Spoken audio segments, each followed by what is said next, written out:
Hello, lovely people. Welcome to my Pride reading wrap up. Dooby dooby dooby dooby dooby dooby dooby dooby dooby doo. Dooby dooby dooby dooby dooby dooby dooby dooby Sophie vlogs. I had a great time reading for Pride Month. I cracked through a lot of books, so I'm just going to dive into it. I'm not going to beat around the bush. The first book I read for Pride Month was The Disenchantment by Celia Bell. This is a historical fiction that is set during the reign of Louis XIV in France. We follow Marie Catherine, who is in a very unhappy marriage. She's having an affair with a woman called Victoire, who is very well off and aristocratic. The specific moment in history that this is set during is in the wake of the witchcraft scandal that rocked the court of Versailles, where it became apparent that women in court had been paying for magic and rituals and all this kind of thing. And during this time of suspicion, Marie Catherine's husband is murdered. And the story sort of goes from there. I thought that this was going to be so much my jam, and actually, I am a bit disappointed in it. I thought I was opening the month with an absolute banger. I think for me, partly maybe it was to do with expectation and reality because I got very excited about this concept of being at the court of Versailles because Louis XIV's life was so rigidly structured, and everyone at the court had to very much he's called the Sun King for a reason. They had to literally orbit around him, and so it was could be a really stifling place. And I think in my head that I thought that these two women and the murder and everything, I thought it would be taking place within the realms of that, and that the level of scrutiny on them, there would be no opportunity for privacy and all this. I thought that there was going to be that kind of an element to create this really intense atmosphere. But actually, she goes to court at one point for a specific reason, but the rest of this just takes place largely in her house in Paris. So that the element of suspense and tension that I really wanted just wasn't really present. At no point in this book was there really a twist and or turn. It was literally just, this seems like a bad decision you're making. Yes, it was a bad decision you made and it's had repercussions. Or this seems like a really obvious thing. Yes, this is true. And that was frustrating. Equally, I think it would have been less frustrating if I was more invested in this romance between Marie Catherine and Victoire, because Victoire is very to the side of this narrative, and they don't actually spend that much time in text together. So I didn't feel Victoire is the impulsive one, and she makes decisions that puts Marie Catherine in danger, and I didn't really feel invested enough in their relationship, understanding enough of why these two women specifically like each other. So then when these decisions are being made or these rash things are happening or whatever, I didn't understand the relationship enough to understand why they cared for each other or why I should root for them. So that was disappointing. It did have some lovely historical detail in. Fairy tales runs throughout this as a bit of a theme because this is also during the time of Charles Perrault, who wrote a lot of the fairy tales that we commonly know. So Marie Catherine has a storytelling aspect to her, which was fun and interesting. I just think that this had loads and loads and loads of potential, and actually, I think it's not going to be very memorable, and that is a shame. I did read two vampire books this month, so I carried over Silver Under Nightfall by Rin Chupeco from the Asian Readathon in May. I started it in May, I finished it in June. This is Rin Chupeco's, I believe, first foray into adult writing. Follow Remy, who is a reaper. Complicated reasons. He's very much isolated. He's the Society of Reapers judges him a lot for a lot of his background and all this kind of thing. So he's made to feel very badly about himself. And then he meets these two vampire lords, Zidane and Xiaodan, and then there's a throuple romance between them. They're having to react to this new type of vampire that has come about that seems to be indestructible. and shenanigans ensue.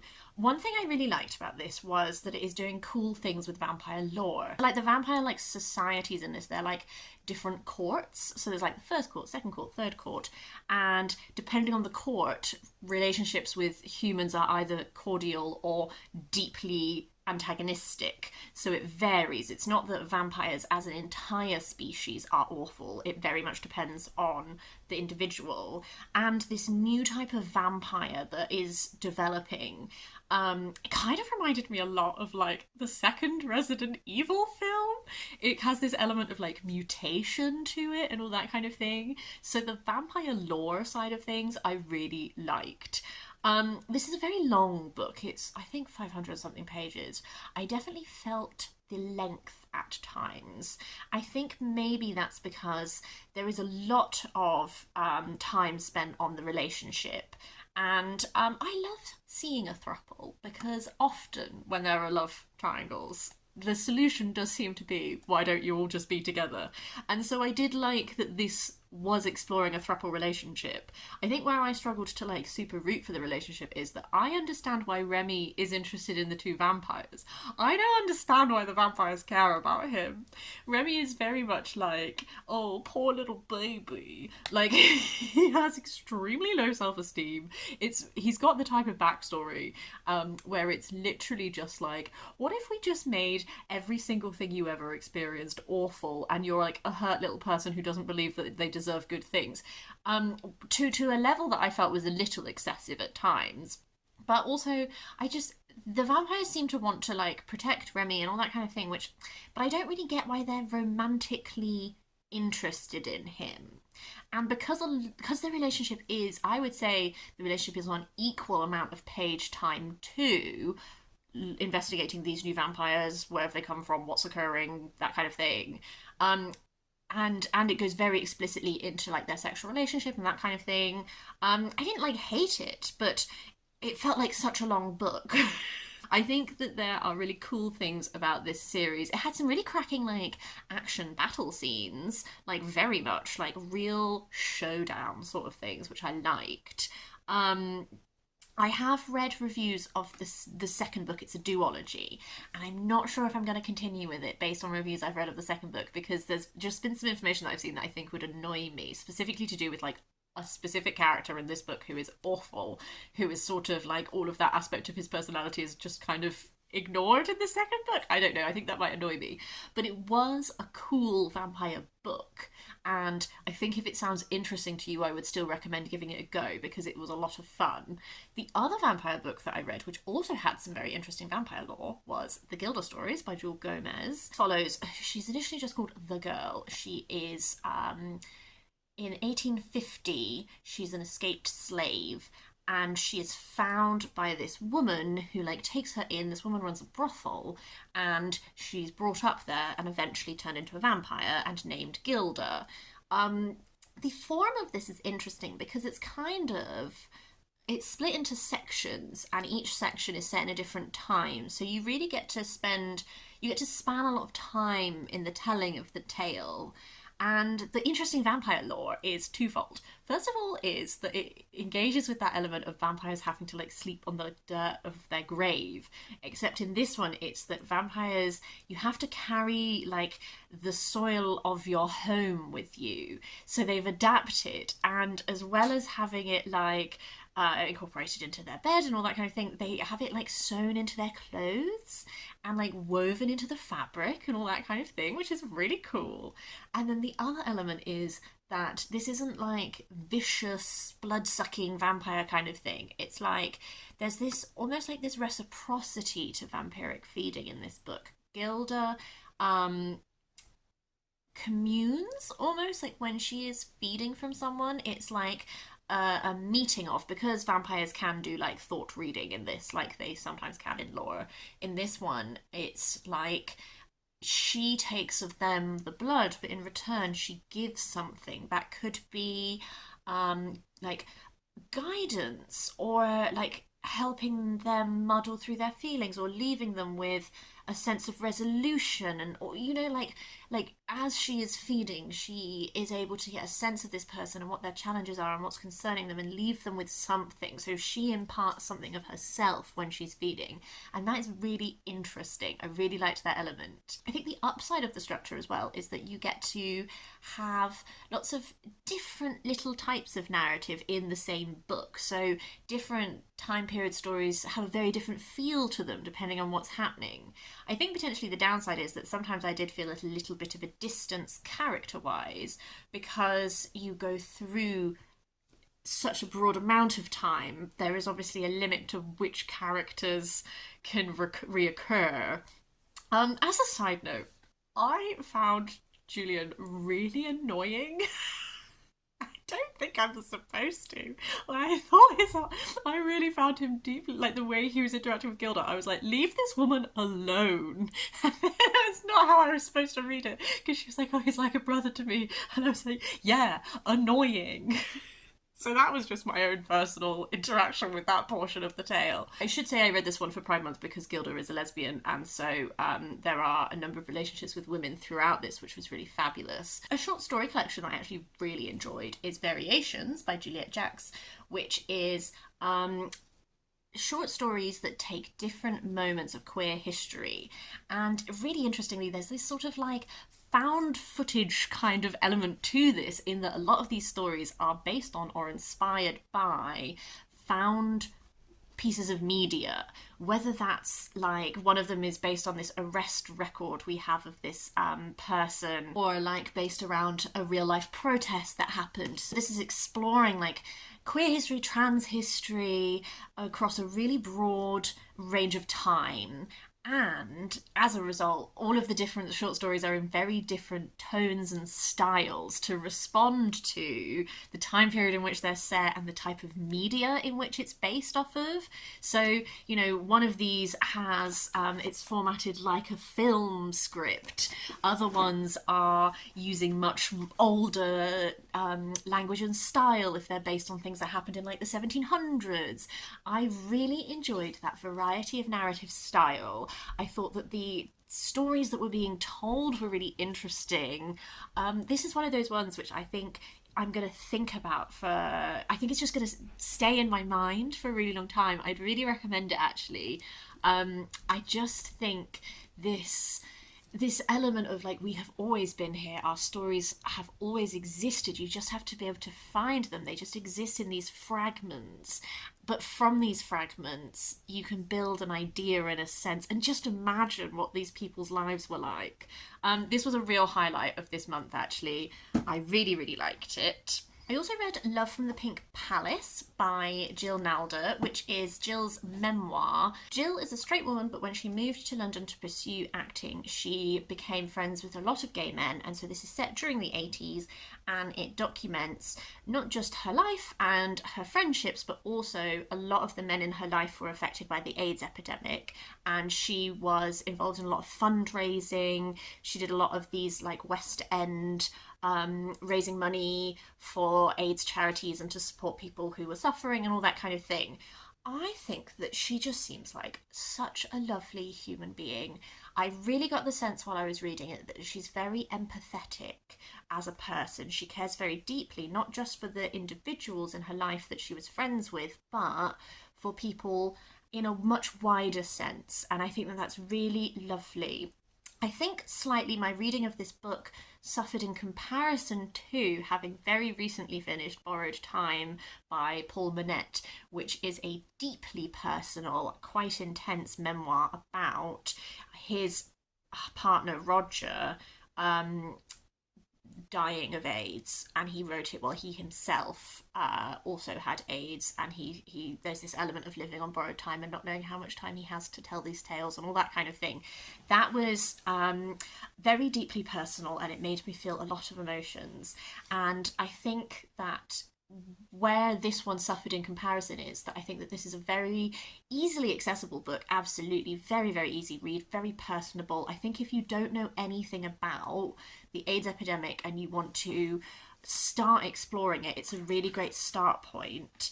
I think if you have already done reading on it for me, the perspectives that I am most interested in reading from are more own voices experiences of this time, which I recognise is harder because we lost a lot of these people.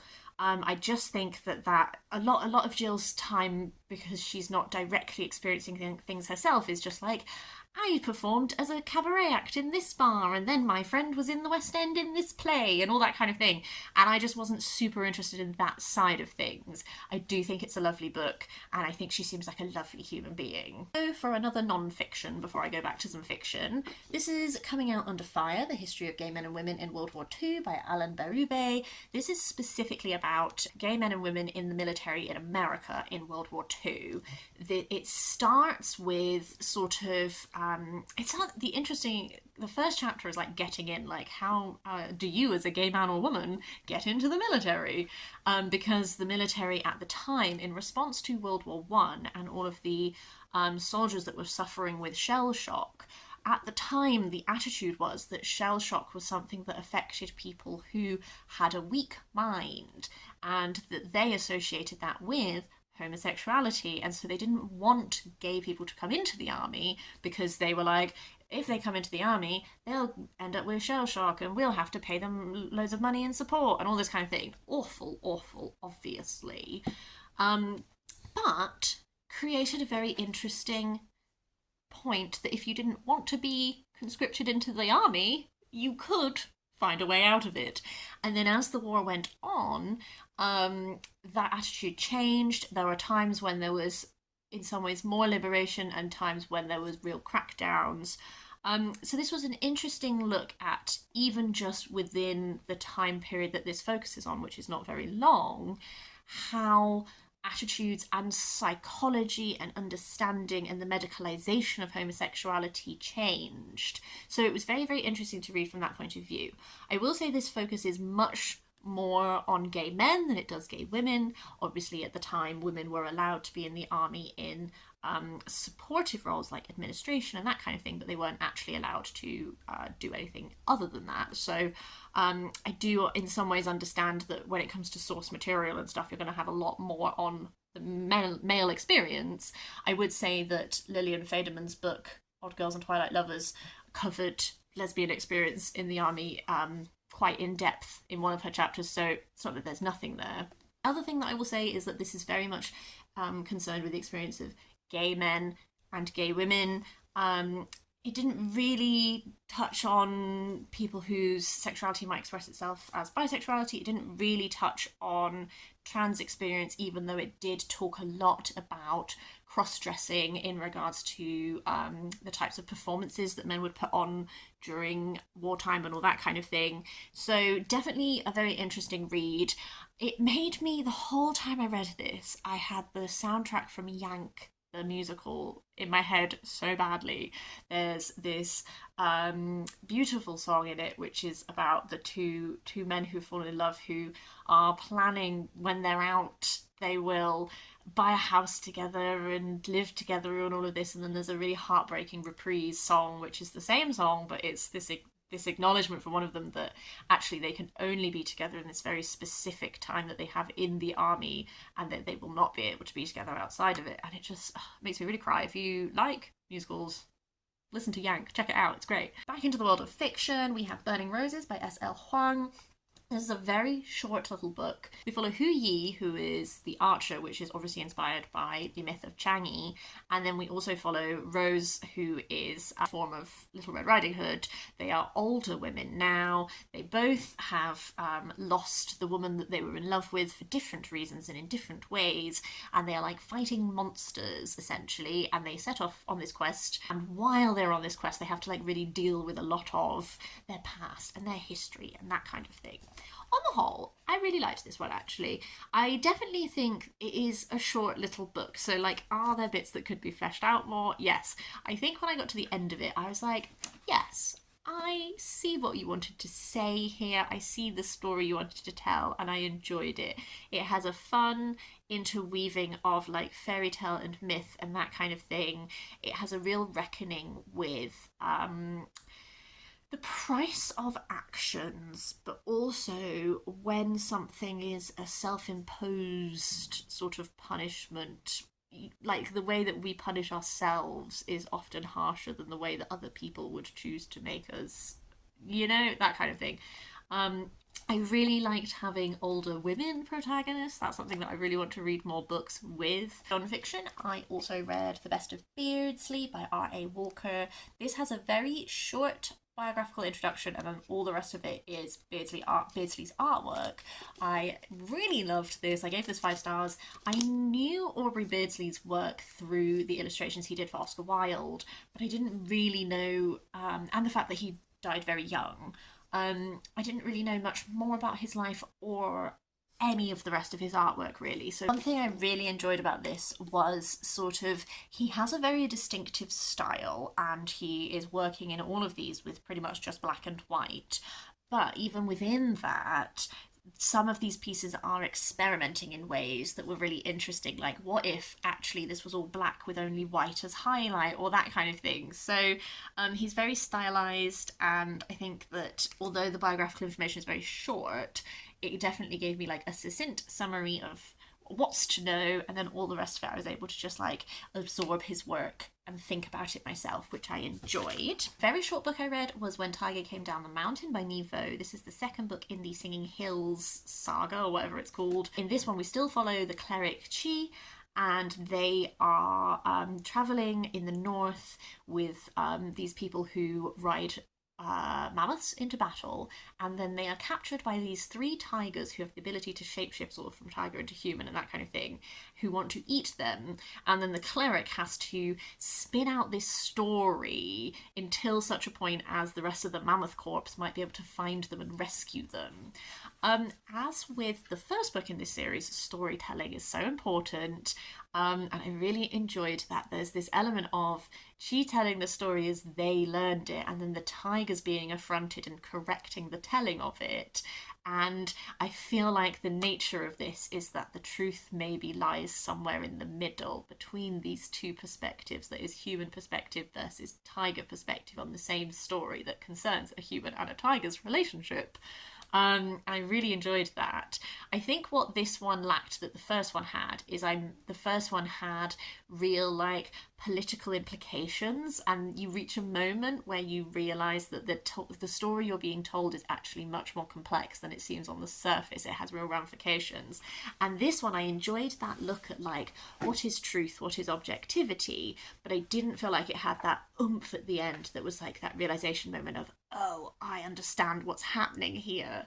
So I did really like it. I think Nghi writes in a very beautiful and lyrical way that really lends itself to such a short story. I didn't love it as much as the first one, but I did really enjoy it, and I definitely want to read the next one in this series. Ultimately, I listened to We Can Do Better Than This, which is edited by Amelia Abraham, and it is 35 voices on different aspects of LGBTQ plus issues, and sort of the concept is that it's split into different sections that are to do with different topics, and each person, the idea is like, we can do better than this, looking forward. What do we need to change? Some of these people have very clear argument points that is like, this is the problem, this is how we can help fix it, this is what we need to do. And I really liked that. I think that this was a mixed bag as a collection as a whole. The audiobook was fun because generally most of the contributors narrate their contributions. For a few don't, but the people who did it for them were great. The essays are very, very short. Some of them, just based on how long they were as an audio track, I can only imagine to be a few pages. So when it really worked, some of these essays were so impactful, and I will really be thinking about them. They span a really broad range of topics to do with, just off the top of my head, our safety, disability, sex education, being an ally, representation. Like, there's such a broad range of topics covered. There are a lot of contributors who come from different places in the world, and that was great. I would say that a lot of them are very UK focused, which was interesting to me because I live in the UK, might not be as interesting to you if you don't live in the UK. I think that's potentially a result of, if this has come up from people that Amelia Abraham knows, that's contact networks, isn't it? I think where it fell down for me is that some of the essays felt very much like people just giving you musings, like people just telling you things that have happened to them, which is not inherently bad, but compared to essays in this collection that had a really strong argument and were crafted in a really great way that made them super impactful, there were potentially an equal number of essays that just sort of felt like an anecdote, but without a real oomph and drive to it. So really pleasing range of perspectives and topics. I think that this would potentially be quite a good entry point read because I think they're really accessible and I think you get a really nice broad range. I think it left a little bit to be desired for me personally. Finally, we have Gwen and Art Are Not in Love by Lex Croucher. This is a romance. It is set in a world which is heavily influenced by the Arthurian legends. Gwen and Art have been betrothed since they were children, but they don't like each other. The history of them not liking each other very much gives to me. Have you ever watched The Swan Princess? I was a Swan Princess girly as a child. The song This Isn't My Idea of Fun is essentially all you need to know for the vibes of this relationship. They don't like each other, they don't want to be together. When Art is there to visit in the lead up to the wedding actually happening, he develops a bit of a crush on Gabriel, who is Gwen's twin brother. Gwen has a crush on this lady knight called Bridget. Shenanigans. They agree to like fake date essentially to keep people off their back while they actually have fun. This is very much giving like A Knight's Tale meets an early 2000s rom-com, which is my vibe. I do enjoy that.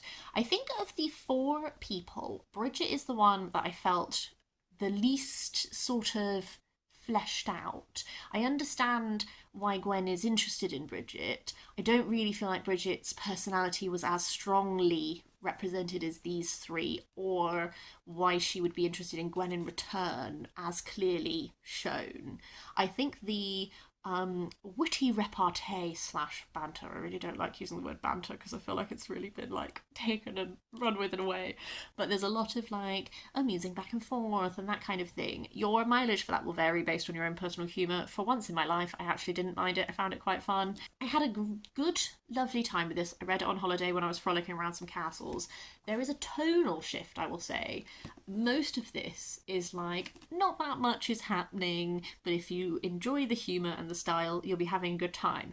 And then, like, right at the end, things like kick off and it drastically tonal changes. I'm not sure that transition 100% was.